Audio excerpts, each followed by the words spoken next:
I want to start today with a reality that affects every single woman, but it's still far too often ignored: menopause. Our guest today is someone who is changing that reality. Dr. Janet Choi is the Chief Medical Officer of Progyny, the company that has redefined fertility and women's health benefits for millions of people. Dr. Choi, you are a double board certified reproductive endocrinologist, an OBGYN, and also a menopause society certified practitioner. That's like a triple threat right there. So when we have somebody, of your expertise, we really do want to dig into menopause because you are such an expert in that field. That's why today's conversation matters so much, because research shows that more than half of all middle-aged women experience symptoms that interfere with their daily lives. Hot flashes, disrupted sleep, mood swings, even impact on long-term health like heart disease and bone loss. And yet only 31% of OBGYNs receive any menopause training at all. That disconnect is staggering. What makes Dr. Choi's work so extraordinary is that she's making sure that women are supported not just at one stage of life, but throughout their entire journey. Because remember, menopause is not just a medical issue, it's a cultural, workplace, and global issue. It affects whether women can thrive at work, lead organizations, and live life with dignity and health that they deserve. Dr. Janet Choi is here to show us how you can finally destigmatize menopause and create healthcare and workplaces that actually support women at every single stage of life.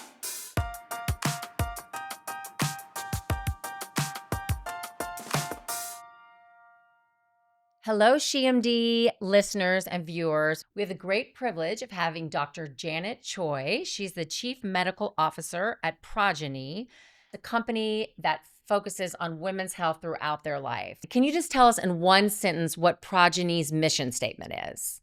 Yes, super short, concise elevator pitch. Our goal is to empower individuals on their varied, personalized health journeys through transformative family building as well as women's health benefits. Because as we all know, if we don't take care of ourselves as women first, how are we expected to really take care and do our best for Yeah. those that we work with, for those that we take care of at home?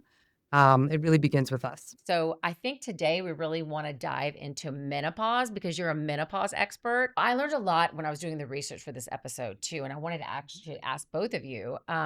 It's what I found was that only 31.3% of OBGYNs receive any formal menopause training. That was shocking to me. It's probably less than that. You think so? Yeah. I know, and that was actually shockingly from a fairly recent study about 2 summers ago. But, Dr. Aliabadi, I don't know about you, but I think I count myself fortunate when I did my residency training here in New York. But I think I maybe had a couple of weeks of menopause training. How about you? Same. I honestly, I was thinking this morning, I everything I know about menopause, I taught myself. I don't think we ever talked about hormone replacement. I never, I went to County USC, and back then it was the second best program in the country. And Mhm. I don't remember any menopause courses, honestly. Maybe it's me, but I knew nothing about hormone replacement. I knew the definition of it. I knew that women would go through it, but I never had any official training on how to manage these patients. Never. I mean, I think we're in a great time for women's health right now. I mean, I think that first of all, women are getting the right information. We also have these amazing telehealth platforms like Progyny, where in the past, women just didn't have even access to the kinds of Mhm. doctors that could give them any kind of medical expertise, much less menopause. So, can you just talk to us a little bit about how you got to Progyny, exactly a little bit about what Progyny is, and then we're going to dive deep into menopause. Great. Thank you so much for those questions. And just to clarify, so Progyny is now a global fertility and women's health family building benefit company. And we're not trying to supplant or compete with traditional carriers, which are very much necessary to support healthcare in the US here and beyond. But we're trying to augment what's offered there by filling in the gaps that we see, that we hear from our female members in terms of where the needs are. Yes, we have a digital platform, but we remain front and center, human centric and focused with digital apps and tech support sort of as a wraparound to really kind of enhance a full experience to really make sure that wherever that woman is in her adult life, whether it is, dealing with menstrual pain and, irregular cycles due to polycystic ovarian syndrome that she doesn't have yet diagnosed because she doesn't have a doctor like you, Dr. A. Um, all the way through to people who are struggling with infertility and recurrent pregnancy loss, pregnancy, postpartum support, kind of navigating all of that in a very proactive, educational, advocacy oriented way with our nurse team. And then most importantly, a subject that is near and dear to my heart, not just as a practitioner, but also as an experiencer of menopause myself, the topic today at hand, menopause. I'm a woman. I go on Progyny. How does the whole thing work? It typically starts with your employer. And so what we found with many of our members is they become Progyny members after they advocate for this benefit through their HR team. And once your employer has put this in place, every member, and this is the thing that really stood out to me when I was on the other side in my clinic, helping to take care of patients with infertility needs and recurrent loss, members are really supported. So the minute they make a call or email or sign on the app for the benefit, they're actually connected with their own PCA, Progeny Care Advocate, and this is a professional totally employed by us. So they follow all of our guidelines, right, to make sure that we're always offering the most current evidence-based support. That PCA is basically there to hold that member's hand throughout their health journey.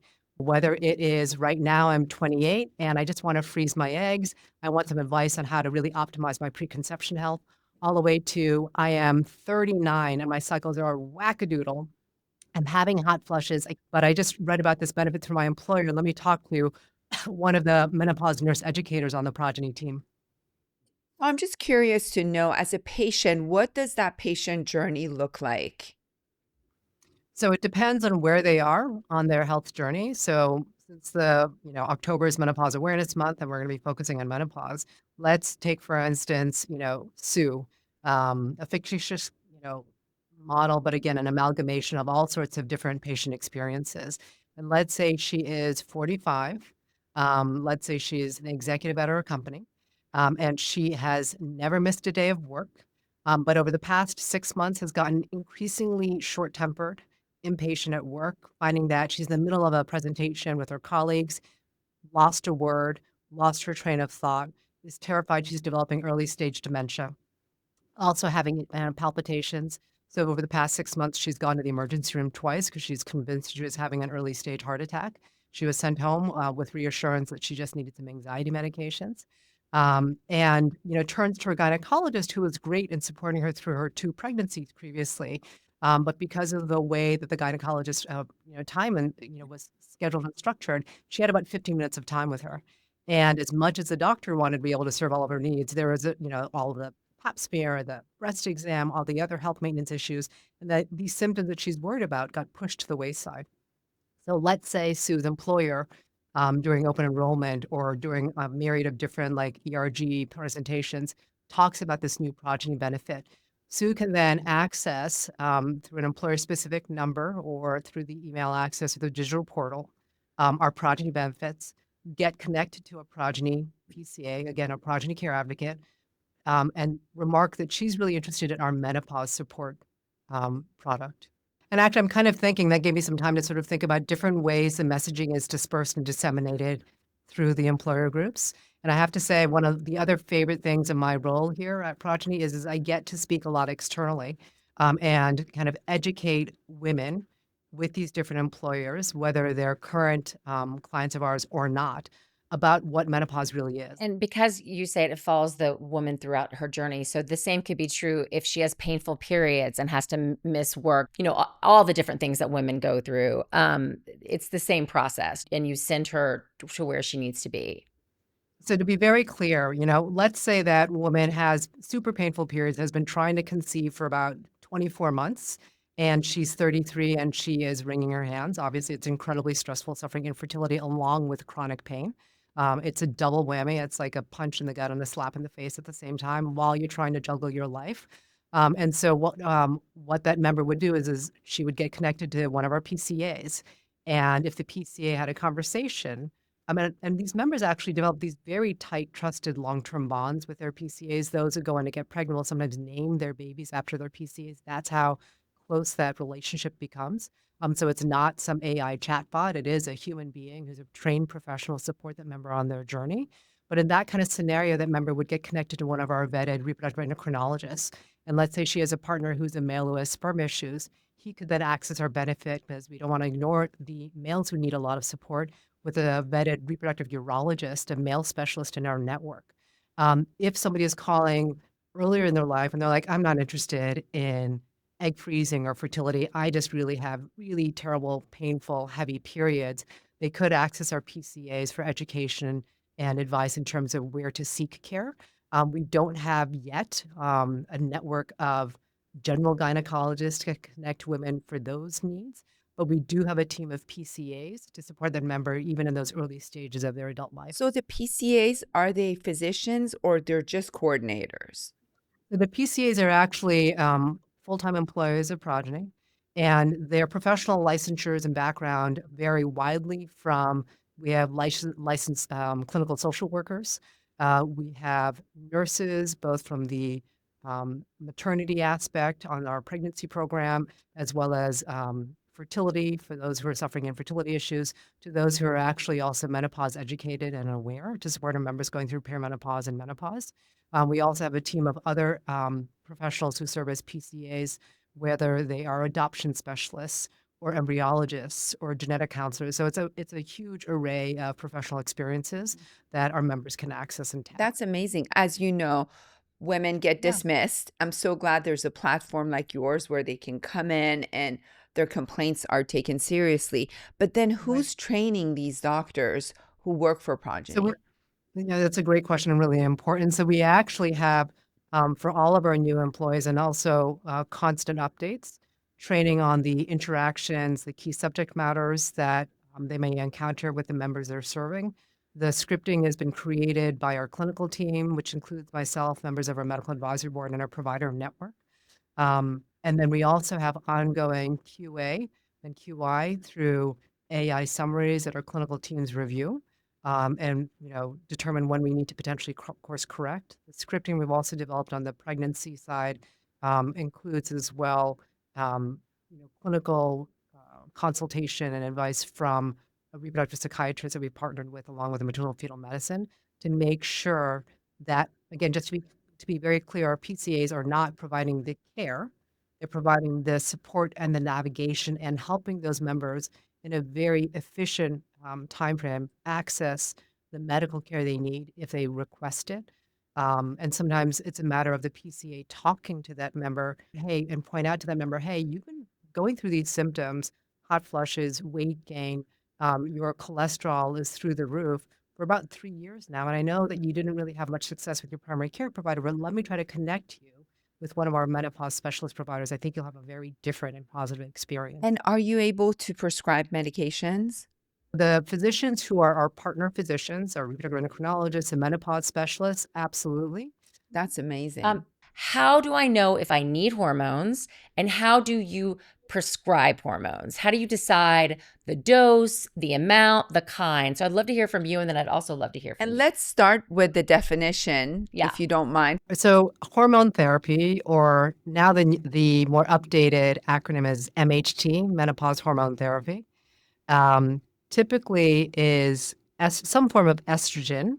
And if the person is being treated for it has a uterus in place to protect some of the stimulating effects of estrogen on the uterus, it's a combination of estrogen with some sort of progestogen. They come in a variety of different forms. Typically, I prefer the transdermal patch application. It bypasses the liver, and there's some like nerdy science medicine stuff that we can sort of skip for another day. And it's easy to apply. You typically change it once or twice per week. The other forms of estrogen include pill form, include creams as well. And then for the progesterone, there's a whole swath and array. There are versions of progesterone you could take either by mouth or through vaginal capsules. And as well as also, although off-label, a number of gynecologists will safely prescribe this kind of form of progesterone delivery through an IUD, which is particularly kind of doubly effective, especially for those women going through perimenopause while they will occasionally still get a period and could conceivably, potentially out of the blue, get pregnant. And if they don't want to, using that combination of some form of estrogen delivery Again, this is all if it's an indicated reason to use it. And how do you decide how much estrogen you give and how much progesterone? So it depends. Going back to, let's say somebody has about 1 to 3% of women, potentially higher, the studies have kind of shifted a little bit, may experience menopause or premature ovarian insufficiency when the periods really just stop for good because their ovarian egg supply has really been depleted at a young age by the time they hit 40. Those women, because they've reached quote unquote menopause at such an early age, benefit from higher doses of hormones. And that's when that HRT acronym really is appropriate. They're getting hormonal replacement. And so those women might benefit from higher doses like 2 milligrams of estrogen pills, like once or twice a day, and progesterone to balance that out. For women who are in their later 40s, right, going through sort of the typical range when women might experience perimenopause and menopausal symptoms in the late 40s and 50s and beyond, you typically want to, again, if there are indicated reasons, to use hormone therapy. So hot flushes, night sweats that are really kind of disrupting your quality of life in terms of trying to prevent osteoporosis or bone loss. You typically want to start with the lowest dose. And I typically don't recommend following or measuring estrogen levels. It's really trying to see how that person clinically responds to the hormone therapy they're getting. And I'll defer to Dr. A to also contribute what her experience I has been in mean, the I office. completely agree with you. I would say, average age of menopause is 51 and a half. The range could be 45 to 55.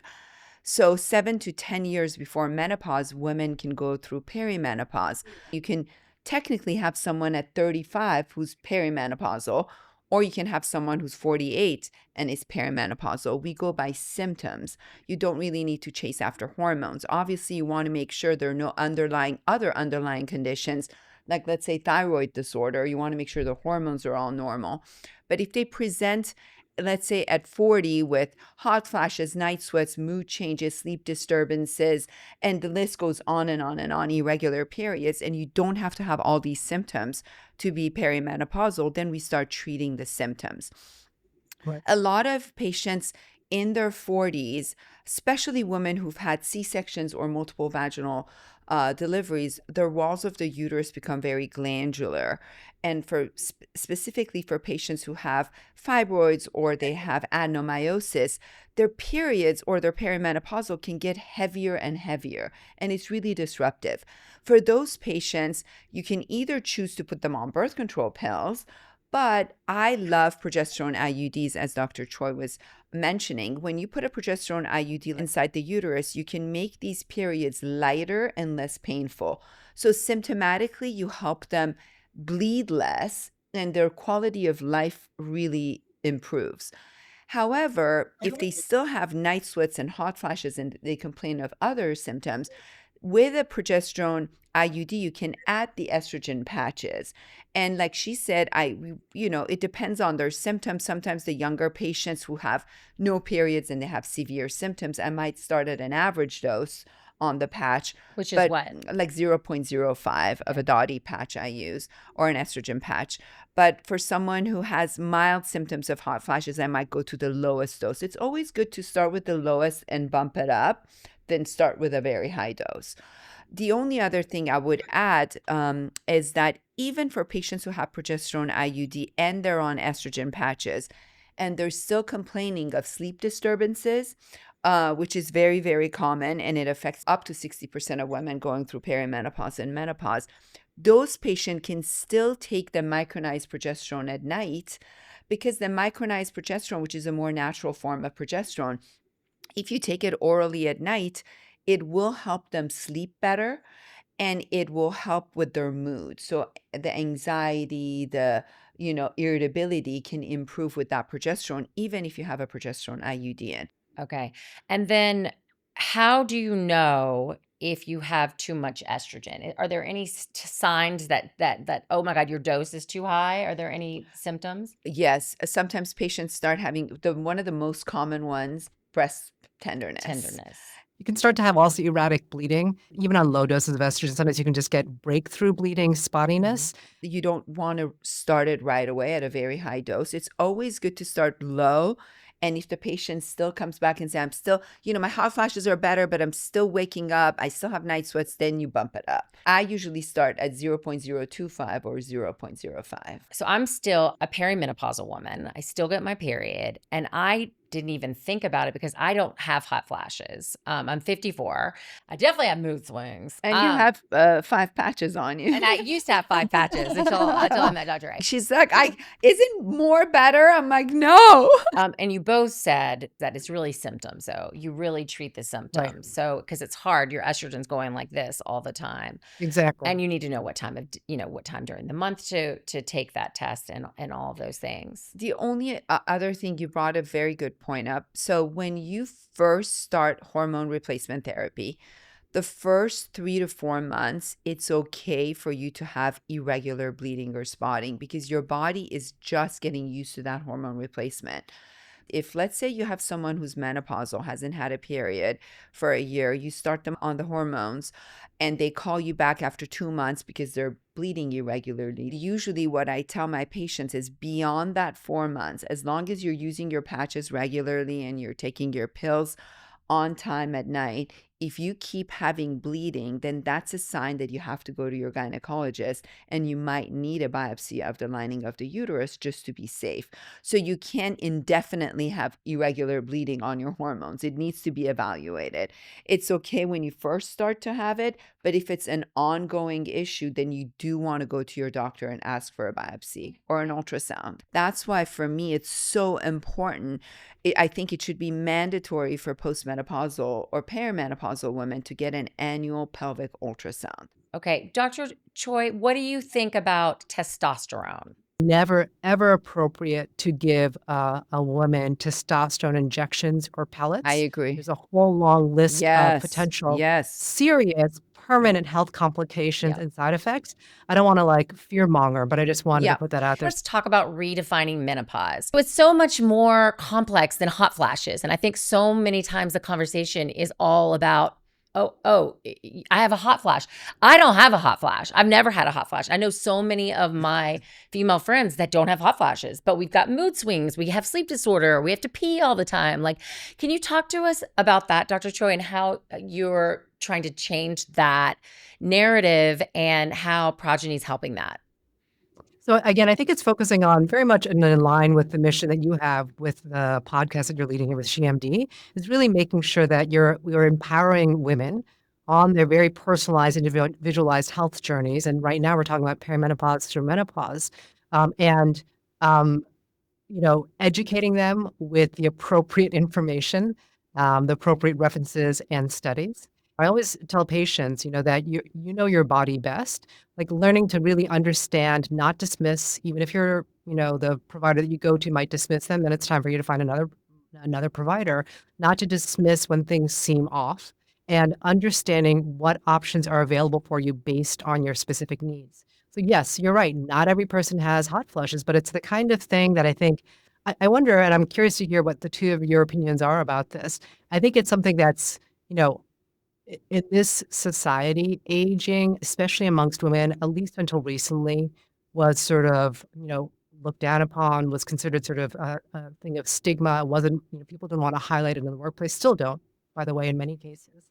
But hot flushes seemed like something that was kind of, nice to sort of, kind of not appropriate, but just sort of say, oh, I'm sweating a lot, right? Versus there are some very, notable changes in the body that should be addressed that accompany perimenopause and menopause, like, increased risk for heart disease and increased risk for stroke and increased risk for diabetes. Again, we're not doomed to experience all of these because there are actually, tools and resources available for women to actually prevent those changes from happening. But I think it's really important that women are aware of these changes beyond just the vasomotor symptoms that we're talking about, to really ensure that they have, the best health that they can experience as they move through this pretty normal transition in life. And that's how, Progyny looked at this gapped area by redefining the standard of care for menopause. I mean, I think the biggest thing that you just said, which has been so amazing these last couple of years, is that people are starting to talk about menopause. I mean, our poor mothers that just couldn't get hormones. Nobody, it was shameful to go through menopause. And now it's like, I have hot flashes. I have menopause.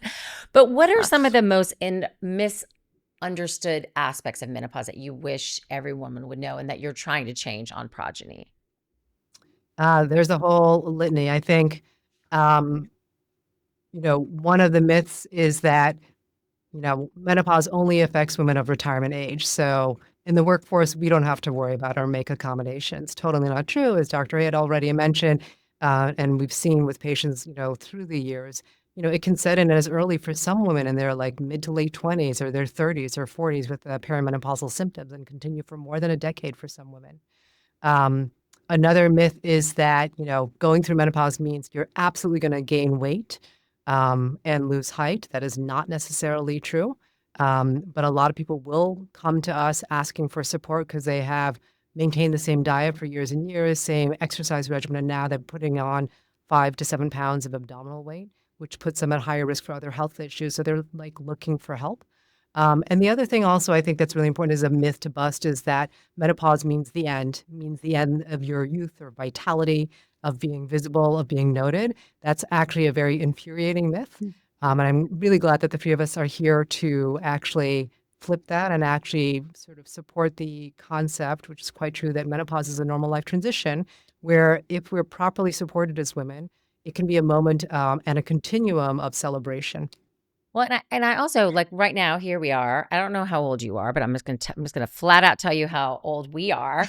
I am 56. Okay, so we've got women, these three women in our mid 50s who both, I mean, Mhm. we started this podcast a year ago. Like, we are going to do many things this year. Like, this is the beginning for us for so many things. And I think that for somebody out there listening who's in a workplace and maybe feels ashamed or has some of these old stigmas, how do you tell them to advocate for themselves in their workplace? Like someone listening that says, I mean, this perimenopause, menopause, or any part of their women's healthcare journey is just really causing me to miss work. I'm not myself. I'm not able to perform. I need help. So how do they start? And how do you tell them to advocate for themselves? I think part of it is first getting comfortable talking about it. And it may not necessarily be the first place to talk about comfortably, may not be your workplace. It may be sharing with friends and colleagues who are going through the same issues and normalizing and realizing that you are not going through this alone with whatever symptoms or health changes you're experiencing. And then also, I think in this case, certain areas of social media can be helpful just to sort of recognize more fully that many women are going through the same journeys that you are, having the same experiences, feeling the same embarrassment, and actually starting to embrace it more and sharing more openly. And then, going with appropriate resources in hand. Progyny actually on our landing page has resources for talk to your HR team.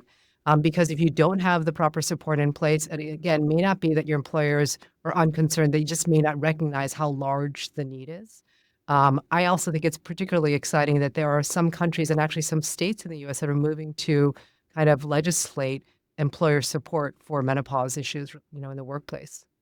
And in terms of, we talked at the beginning how you're a triple threat with all of your training, and it's Whoa. very rare to have menopausal training. How are you, uh, you yourself, and then Yeah. Progeny, as a company dealing with this lack of training? I think it's by, again, just to be very clear, just like Dr. A and myself, right? We took it upon ourselves to do postgraduate residency training so that we could serve the patients we take care of better. And so that's, one emblem of that is, but not the only one, is getting certified through the Menopause Society. I think more importantly is following guidelines put out by professional organizations that are evidence-based like that. It's less important to actually have those initials after your name, but that could be one way for patients to try to like vet their providers. And that's what Progyny does is we actually, sift through, vet the providers who ask to join our network to make sure that our members are getting connected to the right specialists who have the right education, training, interest, and background to really serve our very personal member needs. And also, just to be clear, there are a lot of GYNs who have taken upon themselves over the years to, despite juggling a really heavy patient load, workload, administrative responsibility, and family life, will do that extra legwork to set aside time post-residency to gain and garner that added menopause expertise? For me, one thing that you guys are doing at Progyny that I think is priceless, my passion in life is endometriosis and Mhm. PCOS. I understand menopause is important, Absolutely. but I know there are a lot of doctors talking about it. Women have become more comfortable talking about it, but these younger group of women with endometriosis, I mean, endometriosis, they say 10% of women. I think that number is a lot higher. I think it's Agree. north of 20% of women have Okay. endometriosis. And, 15% of women have polycystic ovarian syndrome. I think both are silent epidemics. These patients get dismissed when they go to the doctor. They're not getting diagnosed. They're not being treated correctly. But more importantly, they don't have access. So to have a platform like yours and to have a fertility specialist be the chief Mhm. medical officer, it's heartwarming for me because at least these patients know there's a place for them to Right. go get the information they need. I know you did a fellowship in fertility treatments. And for me, I always say if every 20-year-old would go through my office, I would make a lot of these fertility clinics go bankrupt because I That'd would be diagnose these patients early, right? Oh, yeah. I would not have an endometriosis patient with no eggs left at 38 with scarred tubes. And, so to have a platform like yours where patients can go in, get help, get diagnosed, and get treated, I think it's a huge Yeah. movement. It Huge. is. It's amazing. And you talked about this a little bit earlier, which is Mhm. this journey that a woman can take at Progyny from fertility to menopause. Can you kind of walk us through the life of a patient on Progyny? Right. And I just want to do a call out. I really appreciate how you're focusing your attention specifically around these underserved GYN areas, in my opinion, like PCOS and endometriosis, because so many women will spend years, if not more than a Yeah. decade, Mhm. trying to find the right provider Right. to give them the right diagnosis and tools to manage their symptoms, whether it's infertility related or menstrual health related or other. But for someone who might come through the journey and we follow them along the continuum, let's say there's somebody who is 34 with, was fortunate enough to, like, let's say, meet you and have her as her doctor and diagnose her with endometriosis. And let's say she was on the pill to try to control some of her symptoms post surgery, and she now is interested in trying to conceive. She would potentially first consult with our PCAs, get assigned a PCA, talk through as she comes out the pill, are my periods kind of regular? And they may be. And if I have a male partner, after a few months, 6 months or so of trying, 4 months, have I gotten pregnant? And if not, am I timing intercourse appropriately? Because our Mhm. team can also educate them on timing of ovulation, because that egg is only good and usable for one day of that month. And then if that couple hasn't conceived and is actually interested in seeking further help and care, then they can actually talk to their PCA in between asking lots of questions. Their PCAs will sometimes spend over an hour with their members and then connect them with a reproductive endocrinologist in their vicinity who's in our network to try to help her along the pathway of figuring out if she needs fertility treatment after doing a full set of diagnostic testing for the couple, what would be the most appropriate and also personally acceptable treatment for that couple. And in some cases, it might be a fertility pill with artificial insemination. For others, it might say, hey, we'd like to have 2 or 3 children. I'm worried about my egg supply dropping as I get older because I'm already now 35, 36. Can we pursue maybe in vitro fertilization? And hopefully, if I have an extra embryo or two, once I have baby number one, if it works out, come back at age 38 or 39 and use that frozen embryo to have another baby. Let's say in between, because the person is sleep deprived because she has a newborn at home and is not paying attention to her cycles and doesn't realize besides now let's say the baby is sleeping through the night at 9 months, is she's, getting a full night's sleep, but she's still like moody and cranky. Can't seem to lose the last 5 pounds of belly weight, connects back with her PCA just to sort of vent and share some of these symptoms. PCA might say, hey, do you wanna maybe consult, your doctor again and maybe just sort of figure out if you might be going through perimenopausal changes, because some of the symptoms you're listing suggest that. And if you don't have a doctor, would you like me to try to connect you with a virtual provider who's a specialist in menopause to see what those symptoms are. Or I can even help you connect back with your reproductive endocrinologist who might be able to help you along the courseway. So it kind of varies on that person's needs. But, Progyny can stay step by step with that member, again, with the same navigator and advocate throughout the journey, calling in specialists or experts on their team as needed to really make sure that members getting that personalized support that they really warrant and deserve. And we can cut this part out, but I'm going to ask this question because I want to understand it. And I know Mhm. because I'm the she, so I ask the questions that all the she's want to understand. Is Progyny only available through an employer? That's my first question. And then if you're just a woman listening right now that wants to have the same journey with Progyny, can they do it without being employed? That is a great question, and I'm going to say it is employer only, but again, not just large jumbo employers. We also help service through a fully insured model like small employers, mid-size, large, and provide services internationally as well. We work with a number of labor unions as well, so it runs a gamut across industries. And if you check your benefit site, you may actually find that you have it. I'd say close to almost like 40 or 50% of employees don't recognize the suite of resources they actually have from their HR team unless they ask around and dig for it, right? And if you don't find that you have it, then approach your HR team about, figuring out, is it something, or first voicing your personal needs, whether it's perimenopause, menopause support that needs to be better, or infertility care, or preconception coaching and guidance that needs to be improved, or doula support during pregnancy, or heaven forbid, pelvic physical therapy support for those who need pelvic floor help, right? And then talk to your HR team. Again, we have resources through our site to really help that conversation along. Amazing. You are expanding globally. So how, and we've been talking a lot about menopause. How have you found different countries, societies handle menopause differently? There are a variety of different approaches. I am definitely not a global expert. It does seem to me, though, when I look at the different countries that we've been working with and some of the regulations, that some countries are a couple of steps ahead in terms of the research, the supports that they provide for women in the workforce. I know that in the UK, I don't think it's passed yet, but there is an active bill that they're trying to to pass to put in protective measures and support measures in the workplace for women, expressing or going through menopause, perimenopause related symptoms, as well as education. Um, and, again, not as much of a movement here in the US yet, but on a state by state level, it looks like there is growing awareness and a movement to try to improve the support measures in place for women both at work and at home, through whether it's improved education, advocacy, provider education, or workforce accommodations.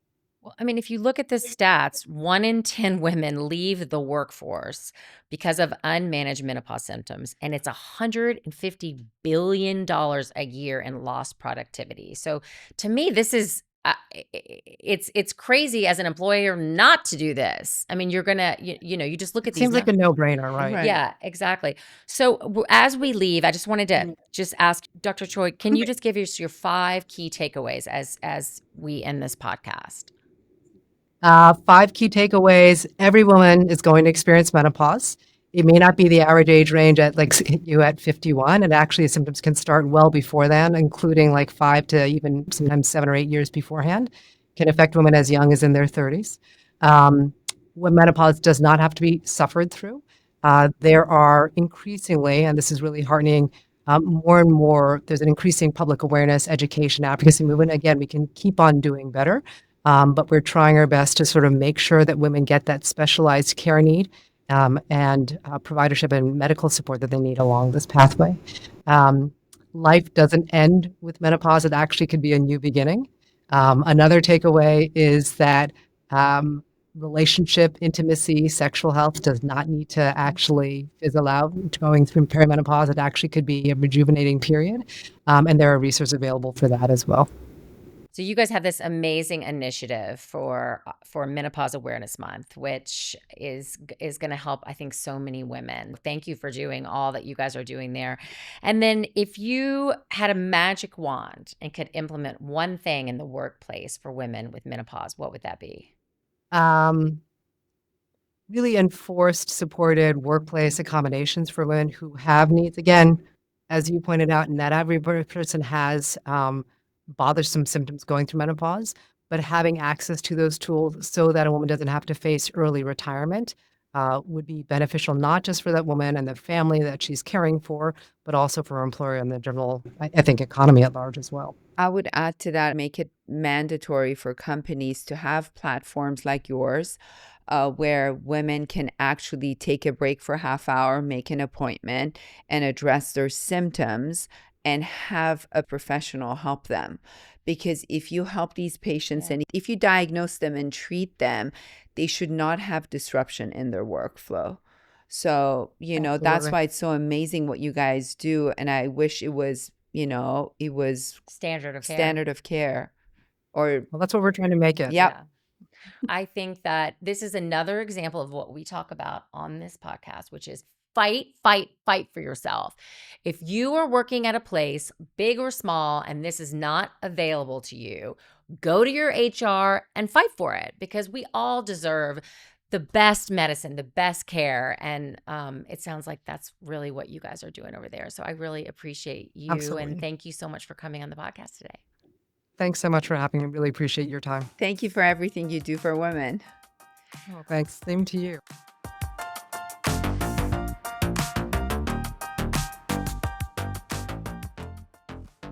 Thanks so much for joining us today on SheMD. If you want to own your own health, a good place to start is by following us on social media at SheMD Podcast and by subscribing to our show on YouTube or wherever you get your podcasts. For takeaways from today's episode, visit our website, shemdpodcast.com. We'll see you next time on SheMD. This podcast is for educational and entertainment purposes only. It is not intended as a substitute for a physician's medical advice. You should regularly consult your medical provider in matters relating to your own health. Even though we share our honest beliefs on SheMD, some of the products and services we discuss may involve sponsorships or paid advertising.